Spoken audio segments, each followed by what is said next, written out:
여러분, 미국이 3,500억 달러를 쓰레기통에 던진 이 사건에 전 세계가 경악했습니다. 그리고 이제 미국 도널드 트럼프 미국 대통령이 하루 만에 말을 완전히 뒤집고 한국에 완전 백기를 들었습니다.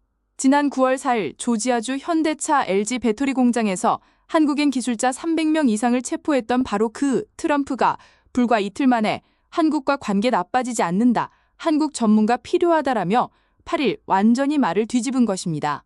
트럼프는 이렇게 말했습니다. 배터리를 아는 인력이 미국에 없다면 한국에서 전문가를 불러와 우리 국민을 훈련시키도록 해야 한다. 이건 명백한 백기투항입니다. 불과 하루 전에는 불법 체류자라던 사람들이 이제는 우리가 기술이 없으니 한국 전문가가 꼭 필요하다라고 밝혔습니다. 그렇게 당당하던 트럼프가 왜 이렇게 급격히 태도를 바꾼 걸까요? 오늘은 이 사건이 보여주는 미국의 치명적 모순, 그리고 한국 기술력이 얼마나 압도적으로 미국 우위에 있는지 속 시원히 파헤쳐 보겠습니다.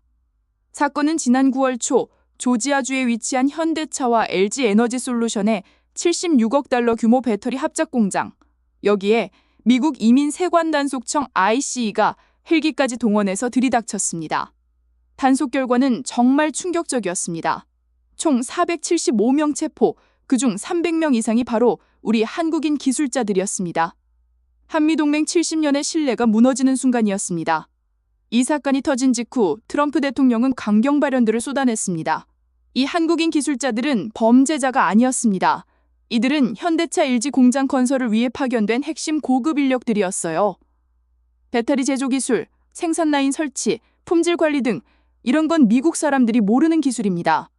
문제는 트럼프 정부가 기술자 취업 비자 발급을 점점 더 어렵게 만들면서 한국 기업들이 어쩔 수 없이 단기 출장 비자로 기술자들을 보낼 수밖에 없었던 구조적 모순이 있었습니다. 그런데 트럼프는 이런 배경을 무시하고 오직 불법 이민 단속 성과로만 포장했습니다. 하지만 이 사건은 단순한 불법 체류 문제가 아니었습니다. 한국의 핵심 기술 인력이 미국 땅에서 무더기로 구속되는 사상 초유의 사건이었습니다. 무려 3,500억 달러 투자 계획을 수립하고도 이러한 수치스러운 일을 당한 것입니다. 이로 인해 한국 내 여론은 들끓었습니다. 당장 투자 계획을 철회해야 한다는 목소리들이 힘을 얻고 있습니다. 예의도 없고 신뢰도 망가졌다, 사과하지 않는다면 철수해야 한다. 특히 한국 직원들이 쇠서슬로 묶여 호송차에 실려가는 모습은 경악을 금치 못했습니다. 그런데 단속 이틀 후 믿을 수 없는 일이 벌어졌습니다. 트럼프의 태도가 180도 완전히 달라진 겁니다. 이날 7일 뉴욕 US 오픈 테니스 결승을 보고 워싱턴 인근의 앤드류 기지로 돌아온 뒤 취재진을 만난 그는 이렇게 말했어요. 이번 일로 한국과 관계가 나빠지지 않을 것이다. 우리는 한국과 매우 좋은 관계를 갖고 있다. 숙련된 한국 인력이 미국에 필요하다. 심지어 그는 이렇게 인정했습니다. 우리에게는 더 이상 갖고 있지 않은 산업이 많다. 우리는 인력을 교류해야 한다. 인력을 양성하는 방법은 해당 분야에 능숙한 사람을 불러들여 일정 기간 머물게 하고 도움을 받도록 하는 것이라고 강조하면서 전문가를 불러들여 우리 국민을 훈련시켜서 그들이 직접 할 수 있도록 하는 방안을 마련해야 한다며, 나는 그들이 말한 내용을 정확히 이해하고 있기 때문에 이를 검토해보겠다고 덧붙였습니다. 이어 그는 당신들의 투자를 환영한다. 우리는 당신이 훌륭한 기술적 재능을 가진 매우 똑똑한 인재를 합법적으로 데려와 세계 수준의 폐품을 생산하기 원한다. 그리고 우리는 당신이 그렇게 하도록 그것, 인재 데려오는 일을 신속하고 합법적으로 할 수 있도록 만들겠다고 밝혔습니다. 그는 단속 나온 날인 5일 백악관에서 내 생각에는 그들은 불법 체류자였고 이민 세관 단속국은 자기 할 일을 했다라며 한국인 노동자들은 불법 체류자로 규정한 것과는 상반된 태도를 보인 것입니다. 여러분, 이게 같은 사람이 하는 말인가요? 전에는 불법 체류자들을 잡아들였다고 자랑하던 사람이 이제는 우리가 기술이 없으니 한국 전문가가 꼭 필요하다라고 말하고 있습니다. 이건 명백한 백기투항입니다. 더 놀라운 건 트럼프가 소셜미디어에 올린 글이에요. 여러분의 투자는 환영한다. 합법적으로 뛰어난 기술 인재를 데려와 세계 최고 배품을 만들어 우리가 기술자들에 대한 비자 발급을 더욱 빠르고 쉽게 만들어주겠다. 이게 바로 백기투항 선언입니다. 한국 기술자들을 불법 체류자라고 부르던 사람이 이제는 뛰어난 기술 인재를 데려오라고 애원하고 있습니다. 여기서 미국의 모순이 완전히 드러납니다. 첫 번째 모순은 투자 압박과 인력 차단입니다. 트럼프는 한국, 일본, 독일 기업들에게 미국에 공장 세워라고 압박을 하고 있으면서 관세로 위협합니다. 그래서 현대차가 76억 달러, 삼성이 280억 달러, LG가 60억 달러, 이렇게 천문학적 돈을 들여 미국에 투자했습니다. 그런데 동시에 이민 단속을 강화해서 정작 공장을 돌릴 핵심 기술자들은 못 들어오게 막았습니다. 두 번째 모순은 기술 필요하다고 하면서 기술자들에게 비자를 거부하고 있는 것입니다. 미국은 배터리 기술이 없어요. 반도체 파운드리 기술도 뒤처져 있습니다. 그래서 한국 기술이 절실히 필요한데 정작 그 기술을 가진 사람들의 비자를 거부하거나 비자를 받는 것을 어렵게 하는 것입니다. 그래서 그들을 불법 체류자라며 추방하려 했습니다. 세 번째 모순은 동맹을 강조하면서 동맹국 모독하고 있는 것입니다.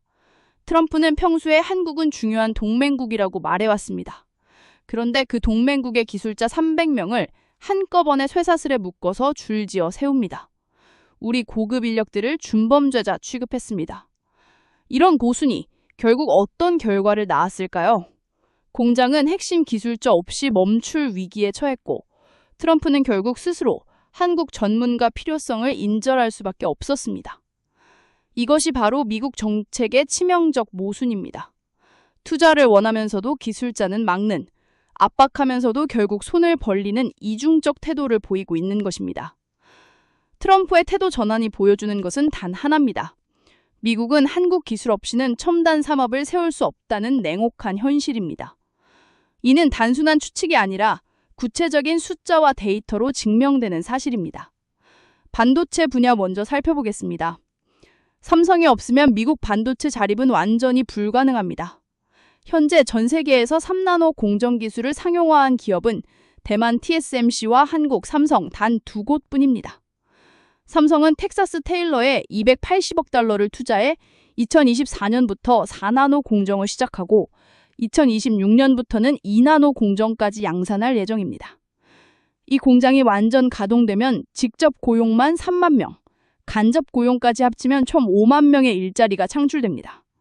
만약 삼성이 이 프로젝트를 중단한다면 바이든 정부의 CHIPS and Science Act로 투입한 530억 달러가 완전히 물거품이 됩니다. 더 심각한 것은 기술적 파급 효과입니다. 인텔은 아직 3나노 양산에 성공하지 못했고 글로벌 파운드리는 7나노에서 멈춰있는 상황에서 삼성이 빠지면 미국은 중국과의 반도체 경쟁에서 결정적으로 밀릴 수밖에 없습니다. 전기차의 심장은 배터리입니다. 그런데 이 배터리를 누가 쥐고 있느냐가 앞으로 자동차 산업의 운명을 좌우합니다. 지금 미국 전기차 산업의 심장은 한국이 쥐고 있습니다. 현재 미국에서 사용되는 전기차 배터리의 70% 이상이 한국 기업 제품입니다. LG에너지솔루션, SK온 같은 회사들이 미시간, 오하이오, 조지아, 테네시에 거대한 공장을 세우고 GM이나 포드 같은 미국 자동차 회사와 손잡고 배터리를 공급하고 있습니다. 만약 이 한국 기업들이 공장을 멈춘다면 어떤 일이 벌어질까요? 포드의 인기 전기 트럭 F150 라이트닝, GM의 얼티엄 배터리, 심지어 테슬라 전기차까지 생산 차질을 피할 수 없습니다. 미국 전기차 산업 전체가 큰 위기를 맞게 됩니다. 선택지는 둘뿐입니다. 중국 배터리를 다시 들여오거나 전기차 생산 자체를 줄이는 것입니다. 미국이 왜 한국 기업에 손을 벌리고 또 왜 막대한 세금 혜택을 주면서까지 붙잡아 두려 하는지 이유가 여기에 있습니다. 결론은 단순합니다. 한국 배터리가 없으면 미국 전기차는 굴러가지 않는다는 사실입니다. 조선 및 해양 플랫폼 분야도 마찬가지입니다. 삼성중공업과 현대중공업이 없으면 미국의 해상 에너지 프로젝트는 진행 자체가 불가능해요. 현재 진행 중인 멕시코만 해상풍력 프로젝트는 8,500억 달러 규모인데 이 중 핵심 부유식 해상 플랫폼 기술은 한국 조선업계만이 보유하고 있어요. 삼성중공업은 세계 해상 플란트 시장에서 35%의 점유율을 차지하고 있고 현대중공업과 합치면 50%를 넘습니다. 이들이 빠지면 미국의 해상에너지 자립 계획은 완전히 표류하게 됩니다. 석유화학 분야에서도 한국의 존재감은 절대적입니다. LG화학은 루이지애나주에 30억 달러를 투자해 에틸렌 생산 공장을 건설했고 SK이노베이션은 텍사스주에 22억 달러 규모의 정유 공장을 확장했어요. 이들 시설이 미국 석유화학 산업에서 차지하는 비중은 생산량 기준으로 15% 이상입니다. 트럼프 스스로 말했듯이 우리는 배터리를 모른다. 한국 전문가가 와서 훈련시켜야 한다. 이 한마디가 모든 걸 설명해 줍니다. 즉 한국은 더 이상 단순히 돈만 가져다주는 투자자가 아니라 미국에 지술적으로 절대 의존할 수밖에 없는 핵심 파트너라는 거예요. 게다가 한국은 선택지가 풍부합니다. 유럽연합은 이미 한국의 글로벌 게이트웨이 프로그램 참여를 공식 요청했고, 독일은 한국 배터리 기업들에게 20억 유로 규모의 투자 인센티브를 제시했어요. 인도는 메이크 인 인디아 정책의 핵심 파트너로 한국을 지목하면서 15년간 법인세 면제와 토지 무상 제공까지 약속했습니다. 동남아시아 국가들도 마찬가지예요. 베트남은 삼성에게 하노이 인근 2천만 평방미터 부지를 50년간 무상 임대해주겠다고 제안했고, 인도네시아는 니켈 광산 채굴권까지 한국 기업들에게 개방하겠다고 나섰습니다. 실제로 한국 기업들은 이미 대안 투자를 구체적으로 검토하고 있습니다.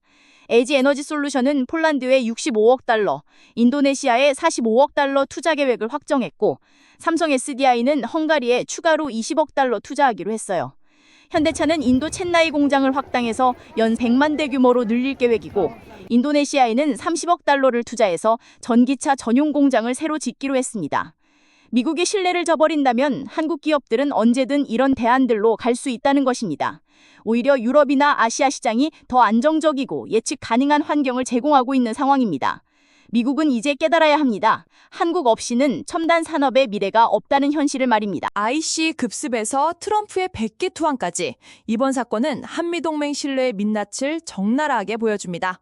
70년간 쌓아온 혈맹 관계라는 것이 얼마나 허약한 기반 위에 서 있었는지, 그리고 미국이 얼마나 일방적이고 계산적인 접근을 해왔는지가 드러난 것입니다.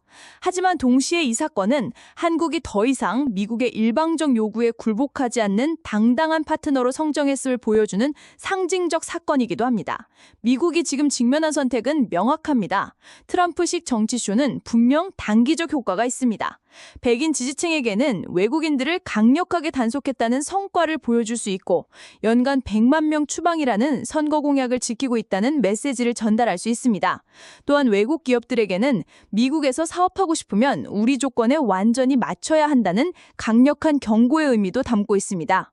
그러나 이런 단기적 정치적 이익 추구는 장기적으로 동맹의 신뢰를 근본적으로 깨뜨리고 결국 미국 자신의 발목을 잡는 부메랑이 되어 돌아옵니다. 한 번 깨진 신뢰는 쉽게 회복되지 않습니다. 지금까지 미국은 우리 조건에 맞춰라는 일방적 압박에 의존해왔습니다.